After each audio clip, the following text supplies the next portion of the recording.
За сайн уу үзэгчтэй. Тэгээд гомбочрохойтой би битээр урд нэг ярьсан яриа мөн бас нэлээд олон хүнд хүрээд олон хүн бас дахиад энэхүү яриаг өргөжлүүлэл яасан гэсэн тийм саналууд ирж байсан. Тэгээд гомбочрохойтой ярьж байгаад хоёулаар нь сар тутам нэг 10 минутын жижигхэн одоо яриа таниулах гэдэг юм уу санал бодлоо солилцох юм хийгээд сошиал тавьжээ гэсэн тохиролцоо.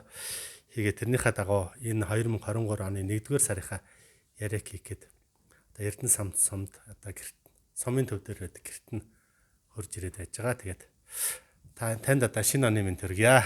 За баярлалаа. Чамд ч гэсэн шинэ оны минь төргий. За өлжөө ямархуу байх шиг байна. Мал хоёр нь ямархуу байна. Энэ жилийн өнгө төрхөр нь ямархуу байна.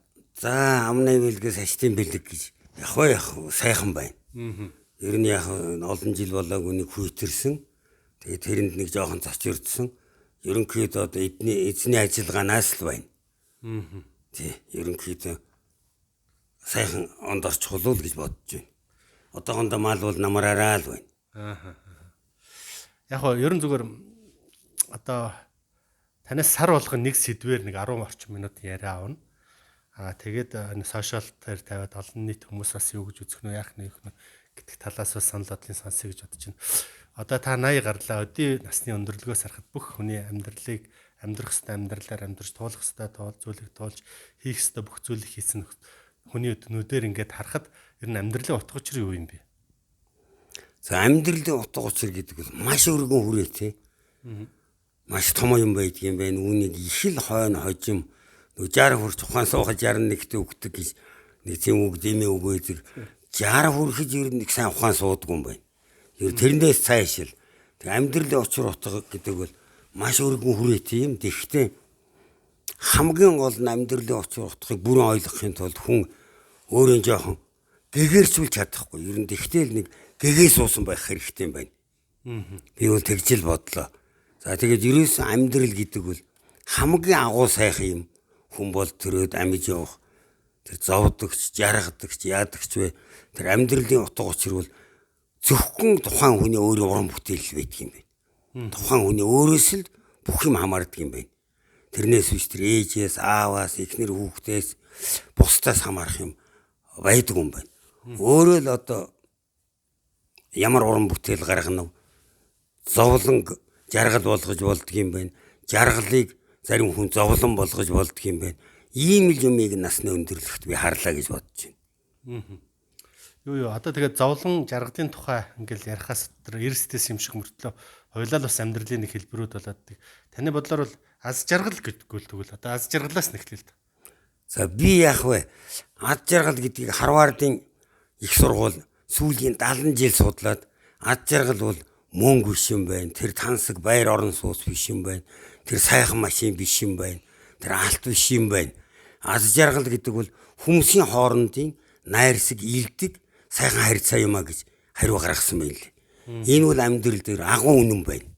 Ерөөсөө л аз жаргал гэдэг бол зөрсөн хүн болгон надтай би тэр үгийг дуулснаас хойш зөрсөн хүн болгон миний үр хүүхэд, миний найз нөхөд гэж харагдаж байгаа юм.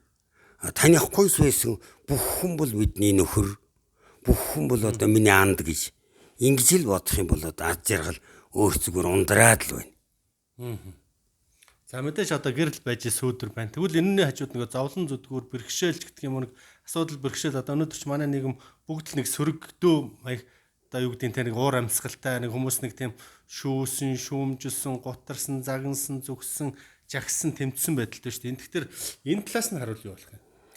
За тэгээд ерөөс тэр Монголын зөөр өгнөд мундаг юм а. Эзэн гिचээвэл заяа гिचээнэ гэж. Ерөөсөө л эзэн өөрөө гिचээж зовлон одоо жаргал болгож ингэж амьдрах боломж бол зөндөө байна. Миний амьдралын одоо хэдэн жилийн амьдралын дуршлага бол ерөөсөн бүх юмыг одоо өглөө босоход маш хүчтэй шуурхтай салхитай хүйтэн байсан ч тэр өдөр аз жаргалтай нэг өдөр эхэлж байна гэдгийг л үргэлж бодж ивэл ерөөсөн тэр аз жаргал. Тэгэхгүй ерөөсөн маш жоохон юмыг л хамаатуулж бодоол одоо ингэж зовох гэж ингэх гэж тэгэх гэж бодоод ивэл аз жаргал бол алга болгоол байна. Бас л нэг гадаадын юмнаас олж үнсэн шиг би санагдаж байна. Аз жаргалтай амьдрал гэж ерөөсөө байдгүй юм шүү. Аз жаргалтай өдрүүд л гэж биш үү. Тийм учраас ад жаргалтай өдрүүдэл олон баялгаарай л гэж. Тэгж хэлсэн байдгийн. Тэр бол яа харахгүй үнэн. Ерөөсөө л хүн гिचнээн зовж байсан ч амиж ууч ад жаргал шүү гэсэн үг байдгийн. Тэр бол бас яг үнэн. Тэгээ бүх юмыг л ад жаргалаар харвал бүх юм ад жаргалтай. Бүх юмыг зовлонгоор харвал бүх юм зовлонтой. Тэгж л бодогддог юм байна. За яг ер нь бол одоо нэг тийм хотод сууршмал амьдрал гэдэг нэг тийм амьдралын хөвшил бий болж хөрж ин л да. Улаанбаатар хотод орох, хөдөө орон нутагт байх хоёрын хооронд ямар ялгаа байна? Бас нэг хот орох дээр танд ямар бодол төрдгөө? Яагаад энэ хөдөө таныг татаад наашна гэд байлгатай нэгдсэн л шүү дээ. За яг хот суурийн тэг суурьшлын өвчин гэж юм байдаг юм байна. Тэнд амьдралын өртөг их өндөр. Хөдлүүл мөнгө одоо Улаанбаатар чинь баг амьсгалахад аппарат байдаг бол мөнгө төлж эрүүл агаар амьсгалахаар болчихлоо шүү дээ. Тэгээд тэр суурьшлын одоо аягтар өвчнөр хүн өвчлөлтөө зэрэг амьдралын өртөг өндөр. Тийм учраас бухимдал их байдаг юм байна. Тэнд одоо ерөнхийдөө би нэг автобусанд хай нэг суухад явдсан барьсан тэгээ нэг хэгёкис ярэ мэрэ юм байна. Хөдөө орон нутагт бол яг л цэнхэр тэнгэр өргөн тал шиг амьдралын өртөг хямдхан байна. Бүх юм нь одоо яг нарийн дээр бэлэн байна. Ажилсаг хүнд одоо хөл доогоор нь аргал хөрзөн түлэн бэлэн байна. Нарнаас сахилгаан авчиж байна. Ханаад хүрэхгүй байна. Агаар сайхан байна. Тэгээ бүх хүмүүсийн амьдрал малчтай амьдрал ерөнхийдөө сайхан айвуу тайвуу аз жаргалтай байна. Тэгэхээр тийм учраас хөдөө орон нутагт бол ер нь нэг 50-аас насны хүн, 40-аас насны хүн хөдөө орон нутагт амьдрах юм бол үр хөвгцэн ч эрүүл өсөх нь хотод өсөж байгаа хүүхэд өнөөдөр гарсан хүүхэд 30 жилийн дараа ямар өвчтэй байхыг бол төсөөлж хэлшгүй байна. Тийм учраас хөдөө орон нутагт чинь аз жаргалын орн байна л гэж би хэлэх байна.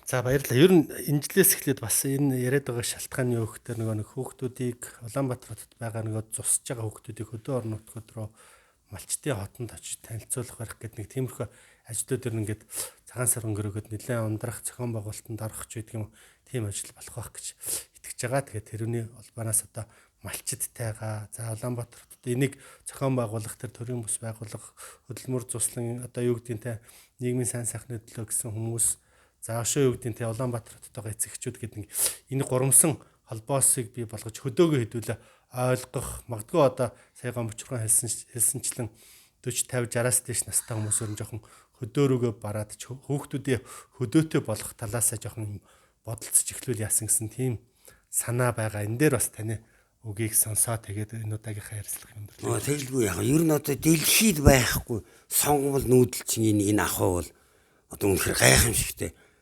соёл иргэншил байхгүй юу? Тэгэхээр энэ соёл иргэнших чинь одоо тэмээгээ ачаад өхөр тэргэрээ нүгэж яваа чинь аргаа бардсан муудаан тэгээд байгаагүй юм байна. Энэ бол одоо энэ цэнхэр дэлхий энэ гариг ертөнцийн бүрэн бүтнээр нь үлдээх энийг одоо төгс сайхан байлгах гэж аль болохоор тэр газрын хөрсийг эвдэлдгүй унааг өсгөөр нүүж байсан байна. Аль болохоор одоо цөөх юм эдэлж үе төмөн юм 100 наслахгүй 1000 жилийн хог хураалгүй үе төмөн одоо хогийн элдвийн говт сунар тэгэл эд гоо гişэл орон баяр хэрэгэлгүй аль болохоор хөрсөн цэвэр байлгаж энэ амьдэрч байсан чинь агуу их ухаан байсан байна. Тийм учраас хөдөөдөн гүрчирж энэ ухаанаас суралцаарай л гэж хэлэх байна би. За баярлалаа. Тэгээд дараа сар уулзъя. Баяртай.